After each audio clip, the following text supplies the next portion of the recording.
उपस्थित युवक तथा सज्जनवृन्द, आज नेपाल युवक संगठनको प्रथम अधिवेशनको उद्घाटन गर्न पाउँदा मलाई खुसी लागेको छ।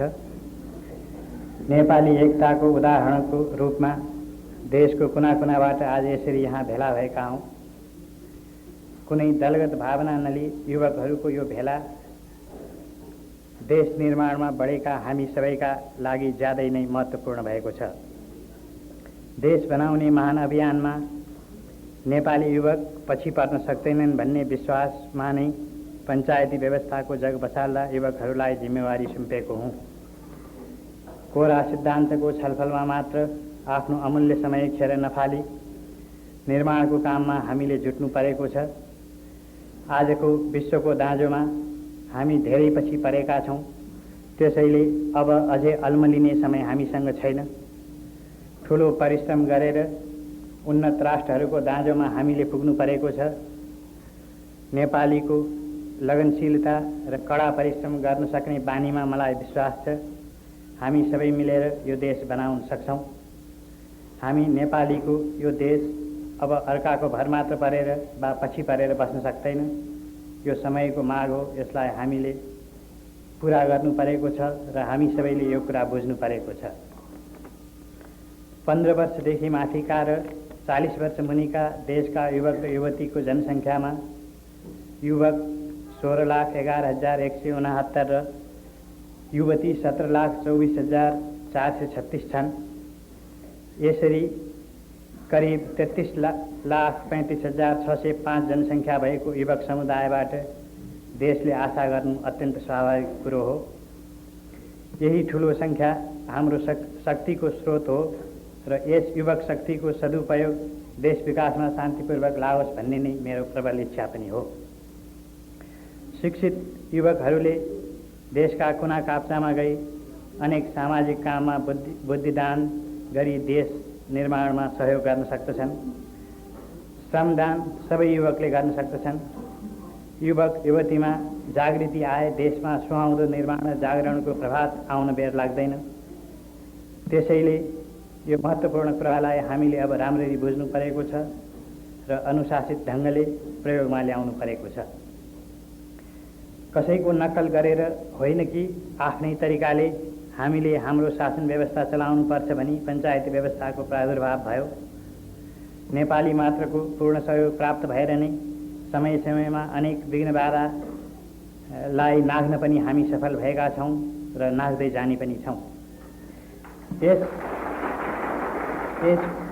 पञ्चायती व्यवस्थामा पनि युवकहरूको पूर्ण सहयोग प्राप्त भएको छ।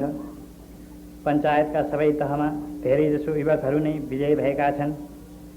विजयी युवकहरूले नै स्थानीय पञ्चायतका विभिन्न तहमा सक्रिय रही राम्रो स्थिति बसाल्नेछन् भन्ने मलाई विश्वास छ। विभिन्न तहबाट छानिँदै आएका व्यक्तिहरूको जमघट राष्ट्रिय पञ्चायतको अधिवेशन पनि अब चाँडै नै बस्दैछ। यस भेलाका युवकहरूको जिम्मेवारी झन् महान छ।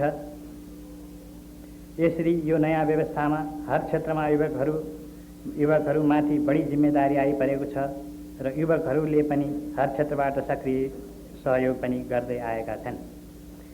देशको यो युवा शक्तिको प्रत्यक्ष सहयोग नै देशको उज्जवल भविष्यको सङ्केत हो।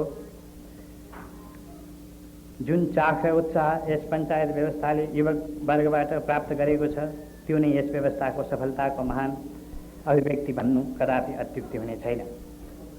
यसबाहेक पनि विभिन्न क्षेत्रमा छरिएको युवा शक्तिलाई यसरी एकै ठाउँमा भेला गर्दा देशलाई बढी लाभ हुने महसुस गरी यस किसिमले भेला हुने व्यवस्था गरिएको हो। दलविहीन पञ्चायती व्यवस्थामा पनि बेला बेलामा एक ठाउँमा भेला भई विशुद्ध प्रजातान्त्रिक वातावरणमा देशका विभिन्न समस्यामा छलफल हुनु अत्यन्त आवश्यक पर्दछ। यसले युवक वर्गको बौद्धिक विकास मात्र होइन कि देशमा राष्ट्रिय तथा एकताको भावनाले प्रश्रय पनि पाउँदछ। यसकारण युवकले समयको माग अनुसार आज ठिक तरिकाले अगाडि बढ्नु परेको छ। नेपालीको उज्जवल भविष्य आज पञ्चायत व्यवस्थाको सफलतामा नै निहित छ र पञ्चायतको बाटोलाई नै हामी आफ्नो लक्ष्यमा बाटोले नै हामी आफ्नो लक्ष्यमा पनि पुग्न सक्छौँ। युवकहरूकै उत्साहमा विश्वास गरी पूर्व पश्चिम राजमार्गको निर्माणको लागि मैले आह्वान गरेँ र मैले आशा गरेँ भन्दा बढी सबै वर्गबाट नै सहयोग पनि पाएँ। हुनेले मात्र होइन, नहुनेले पनि राजमार्ग निर्माणमा सहयोग गरेका छन्। राजमार्गको छेउछाउमा पर्ने जिल्लाहरूले मात्र होइन कि टाढा टाढाका जिल्लाहरूबाट पनि यसमा सहयोग मिलेको छ। प्रत्येक नेपालीबाट यस किसिमको सहयोग पाई यो बाटोको निर्माण हुन्छ भन्ने मेरो धारणा झन् बलियो भएको छ। तर जबसम्म यो बाटो बनेर तयार हुँदैन, नेपाली युवकहरूले विश्राम गर्न पनि सुहाउने छैन। यो बाटो निर्माण नेपालीको परीक्षाको रूपमा देखा परेको छ। अर्काको लागि हामीले रगत बगायौँ, आज आफ्नै लागि केवल पसिना बगाउनु परेको छ। पेटको लागि मात्र होइन, नेपाल र नेपाली सन्तानको भविष्यको लागि हामीले अवश्य केही गर्नु परेको छ। यो मेचीदेखि महाकाली जोड्ने बाटो हामी प्रत्येक नेपालीको भाग्यरेखा हुनेछ र एकताको सूत्र हुनेछ। यसै कारण हर तरहबाट यसको महत्त्व हामी सबैले बुझ्नु परेको छ। बिस्तारै दलगत मनोवृत्तिबाट माथि उठेर सबै नेपाली आज एक भएका छौँ। यहाँ भेला भएका सबैको आज एउटै ध्येय छ र सिद्धान्त पनि एउटै छ। यो ज्यादै राम्रो कुरो भएको छ। यसैले यो बाटोमा हिँडेका हामी नेपाली स्पष्टतः यो भन्न सक्दछौँ कि हाम्रो राष्ट्रियता सङ्कीर्ण छैन।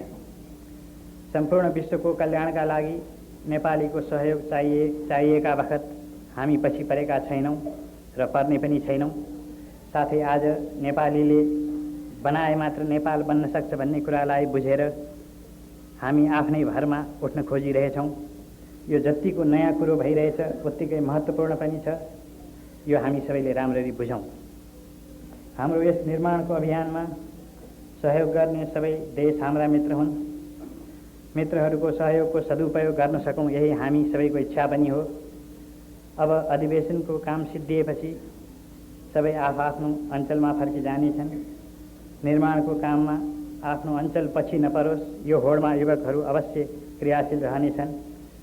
सरकारले मात्र गर्ने होइन, आफ्नो ठाउँमा आफ्नो काम हामी आफैले गर्नुपर्छ भन्ने पञ्चायतको मूल मन्त्रको प्रचार गर्ने कर्तव्य पनि युवकहरूको नै हो। यो कहिल्यै नबिर्से। अन्त्यमा आजको यस भेलामा सम्बन्धित तथा उपस्थित सबैलाई धन्यवाद दिन्छु र नेपाली युवक युवती सबैको एकता र सफलताको कामना गर्छु। जय नेपाल।